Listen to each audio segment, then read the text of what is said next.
रुद्रनगर में एक भी बारात घर नहीं है, नहीं यहाँ पर सरकारी शौचालय की व्यवस्था है। और आपने कहा था कि मंदिर से लेके इस वाली रोड को पक्का कराओगी, आपने यहाँ से लेकर जो खंजा वाला रोड था कि इसे मैं पक्का कराऊंगी।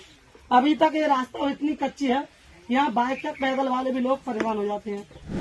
मंत्री जी ने खुद इसके लिए कहा है कि इस लड़के ने मुझसे क्यों सवाल रखे हैं। बुला रहे हो अभी? लेकिन एफआईआर जो तुम पे दर्ज हुई है वो किसी शुभम राकम ने कराई है, ये कहने पर कि आपने वहाँ मंच पर चढ़ गए बदतमीजी की किसी से। नहीं, मैं मंच पर नहीं चढ़ा हूँ। मैं पीछे इजाज़त ली थी मैंने डॉक्टर प्रेमपाल से, सचिव साहब से, सबसे मैंने इजाज़त ली है। उसके बाद मैंने कुछ जानकारी ली उसकी। किस चीज़ की इजाज़त दी आपने? कि जब आपके बारे में कोई गलत न्यूज़ दे रहा है कि हम यहाँ पर इतना विकास कर दिया और आपने कुछ भी नहीं किया, तो बताइए आप ऑब्जेक्शन उठाएंगे नहीं उठाएंगे? उत्तर प्रदेश के पत्रकार संजय राणा ने अपनी पत्रकारिता का धर्म निभाया तो उनको जेल जाना पड़ा। पिछले कई सालों से हम देखते आ रहे हैं कि देश का तमाम मेनस्ट्रीम मीडिया, जिसको आमतौर पर गोदी मीडिया या दरबारी मीडिया कहा जाता है, मीडिया का काम है कि सरकार को उनके कामों के बारे में सवाल करे, लेकिन यह गोदी मीडिया सरकार की तारीफ करता है और विपक्ष को सवाल करने में अपनी पत्रकारिता करता आ रहा है। दरअसल ये मामला उत्तर प्रदेश के संभल गांव का है, जहां पर एक कार्यक्रम में उत्तर प्रदेश की माध्यमिक शिक्षा राज्य मंत्री गुलाब देवी से स्थानीय पत्रकार संजय राणा ने मंत्री ने किए वादों को दोहराया और उनसे उसके बारे में सवाल किए थे। उसके बाद संजय राणा की गिरफ्तारी हो जाती है और एक मंत्री से सवाल पूछने पर पत्रकार की गिरफ्तारी हो जाती है। क्या यही अमृतकाल है? आखिर संजय राणा का क्या गुनाह था? मंत्री गुलाब देवी से जो सवाल पूछे थे वो कितने सही थे? इस घटना से जुड़े कई सवालों के जवाब आपको इस वीडियो में मिलेंगे। मैं अतुल होवाले और आप देख रहे हैं द वायर। हमने पत्रकार संजय राणा से इन्हीं तमाम सवालों पर बात की, आइए देखते हैं। जी, उस दिन रविवार था और 11 मार्च तारीख थी। माननीय श्री गुलाब देवी जी, उस दिन श्रीमती गुलाब देवी जी सोत जो बांध बन रहा था उसका उद्घाटन करने आई थी। तो उन्होंने कहा था कि वो बांध के निर्माण की बात ना करके गांव के विकास के बारे में कहने लगी थी कि इस गांव में बहुत सारे विकास हुए, यहाँ पर सड़कें अच्छी हैं। नंबर 1 पर जो गांव आ रहा है वो बुधनगर खंडुआ है।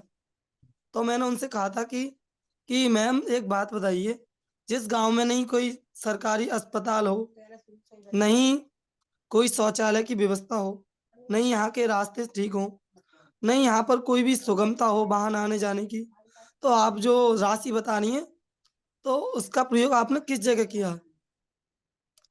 यही जो मैंने बात की थी, तो उसी के ऊपर जो राज्य मंत्री जी थी वो गुस्सा हो गई थी।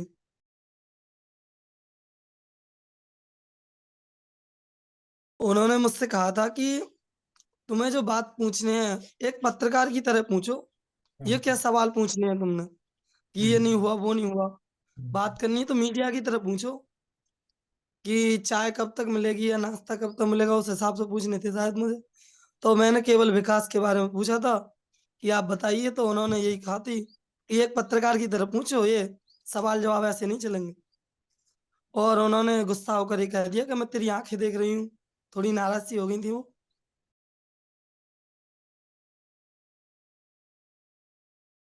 तो मुझे यहाँ से ले गए थे, तो मेरे कानों पे ऐसे चमाते मारे गए थे कि तू बड़ा भगत सिंह बनना है, तुझे मंत्री से उलझने की जरूरत क्या थी।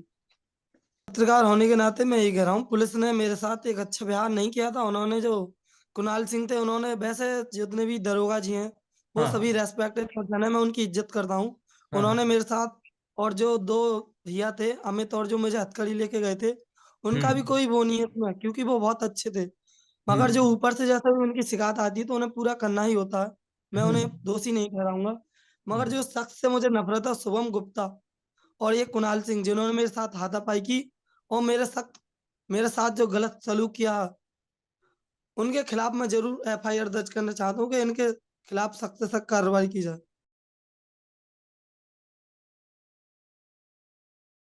ये जी बीजेपी के कार्यकर्ता हैं, शुभम गुप्ता महामंत्री हैं। तो उस व्यक्ति के लिए मैं जानता तक नहीं कि है कौन। पहले से न मेरी कोई जान पहचान, ना मेरी कोई रंजिश, ना दुश्मनी।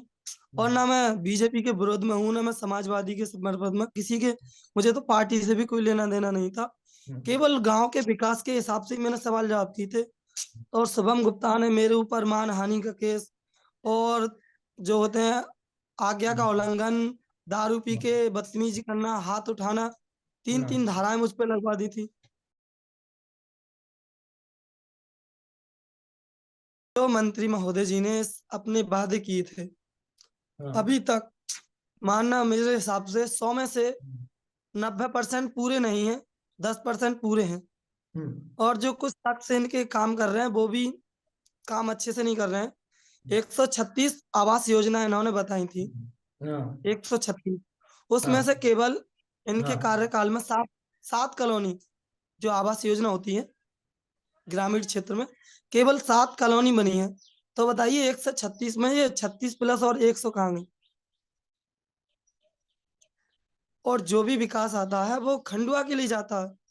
यहाँ पर बुद्धनगर 3 गांव है एक प्रधानी में, यहाँ पर कोई भी योजना नहीं आती है। उन्होंने कहा था कि मैं यहाँ पर काली सड़कें डलवाऊंगी और सरकारी अस्पताल का निर्माण कराऊंगी, और उसके बाद जो माता यानी एक गांव में देवी देवता का एक मंदिर या मस्जिद होती है, उस हिसाब से उस मंदिर की चारों तरफ से एक बाउंड्री होती है सुरक्षा, जिससे कि कोई भी अदर व्यक्ति उसमें ना प्रवेश करे, कोई जानवर उस पर ना चढ़े।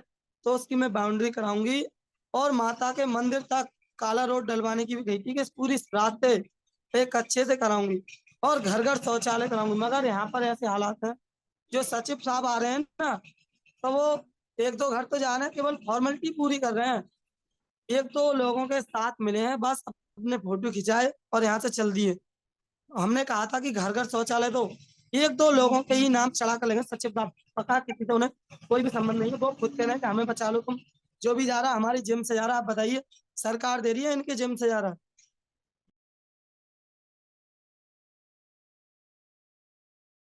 शुरुआत में मिली थी कुछ धमकियां कि ये तुमने जो सवाल जवाब किए हैं एक दिन तुम्हारे लिए खतरा साबित हो सकता है। तो इसीलिए मैं कह रहा हूँ कि मुझे प्रोटेक्शन चाहिए, और मुझे खतरा भी है क्योंकि मेरा आना जाना अभी सब में बंद है इसी को लेकर।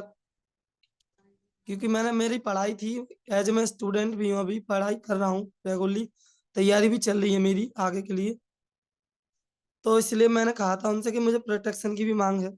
जी, मुझे मुझे ये भी पता है कि मेरी लाइफ को भी खतरा है, और मैं खुद जो भी सरकार है वो है, मैं सबसे यही डिमांड कर रहा हूँ कि मुझे प्रोटेक्शन चाहिए, मुझे अपनी सुरक्षा चाहिए। क्योंकि मैंने जो भी कहा किया है अपने गांव समाज की तरक्की या विकास के लिए किया है। मेरे आपस में रंजिश करने की कोई वो नहीं है, ना मैं किसी पार्टी के खिलाफ हूँ। मैं बार बार यही कहता हूँ, मुझे किसी भी पार्टी से कोई मतलब नहीं है, मैं किसी का शत्रु नहीं हूँ। और मुझे केवल शिकायत उन्हीं लोगों से है जो कि झूठे वादे करते हैं लोगों को। आप गांव में आके अगर कभी भी देखेंगे तो घर घर से शिकायत मिलेगी कि हमसे इतने रुपए लिए, हमसे इतने रुपए लिए, मगर काम कभी भी नहीं हुआ। तो ऐसा ना करें, जब कोई भी विकास आ रहा है तो उसे पूरा करें, घर घर पहुंचाएं।